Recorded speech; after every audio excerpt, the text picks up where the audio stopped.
अस्सलाम वालेकुम, कैसे हैं आप सब लोग। उम्मीद है कि बिल्कुल खैरियत से होंगे। और आज की वीडियो में हम बात करेंगे ऑपोजिशन के जलसे के हवाले से। ऑपोजिशन क्राउड पुलर तो है, लोग आ जाते हैं, इनका वोट बैंक भी है, लोग इनको वोट भी देते हैं।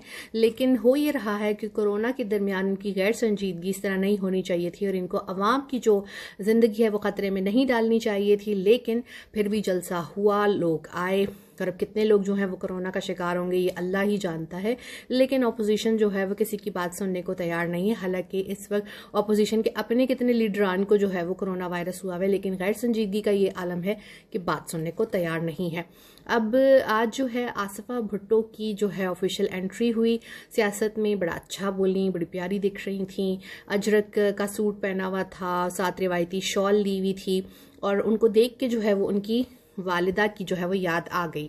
लेकिन मैं जो हूँ मौरूसी सियासत के कभी भी हक में नहीं हूँ। अगर आप इस वक्त पाकिस्तान का सियासी उफक देखें तो ये जमहूरियत में जो है मौरूसियत पर जो है वो छाया हुआ है। PMLN में अपने वालिद की जगह मरीम नवाज जो हैं वो इस वक्त हैं और यहाँ पे इस वक्त आज आसिफा भुट्टो अपने भाई और वालिद की नुमाइंदगी कर रही थी।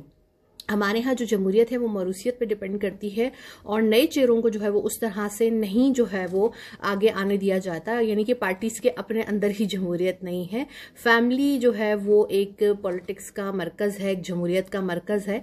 तो ये तो मेरे नज़दीक जो है असल जमहूरियत नहीं है कि it's all about just family और इन द फैमिली और फॉर द फैमिली। तो अब जो है दोनों जो है आसिफा तो बिल्कुल नौजवान है और मरीम नवाज भी जो है वो नौजवानों की लीडर हैं इस वक्त। और मैं ये कहूँगी कि दोनों के ऊपर बहुत बड़ा बैगेज है उनकी फैमिली की करप्शन का। वो किस तरीके से इसको कोप अप करेंगी और डील करेंगी और अपनी इंडिविजुअल शनाख्त बनाएंगी ये तो आने वाला वक्त ही बताएगा। लेकिन जो सबसे पहले इस वक्त हल तलब जो चीज़ें हैं वो इन दोनों की जो वालिद की जो परफॉर्मेंस रही है और इसके साथ साथ जो है इनके दौर में जो करप्शन हुई है वो जो है उसके हवाले से बात करना ज़्यादा ज़रूरी है। इम्प्रेसिव एंट्री थी, अच्छी एंट्री है सियासत में, लेकिन मौरूसियत जो है वो जमहूरियत के लिए कोई अच्छी चीज़ नहीं है। और दूसरा जो अपोजिशन ने SOPs की धज्जियां उड़ाई हैं और जितना यहाँ कोरोना स्प्रेड हुआ होगा, आई एम ऑल्सो अफ्रेड के इसका क्या है जो है वो एक सोल्यूशन निकलेगा और कितने लोग जो है वो बीमार होंगे। और अब जो है कब जाकर अपोजिशन की जो पॉलिटिक्स है वो थोड़ी ठंडी होगी। सो लेट्स सी, वक्त देखते हैं, क्योंकि अपोजिशन थोड़ा डेस्परेट नज़र आ रही है। वो इसलिए कि उनको कोई डील या कोई वे आउट या कोई NRO नहीं मिल रहा। तो इस वजह से जो है ये काफ़ी चीज़ें हो रही हैं हुकूमत के खिलाफ। जबकि अगर आप प्योर डेमोक्रेटिक हैं तो हुकूमत को तो 5 साल पूरे करने चाहिए।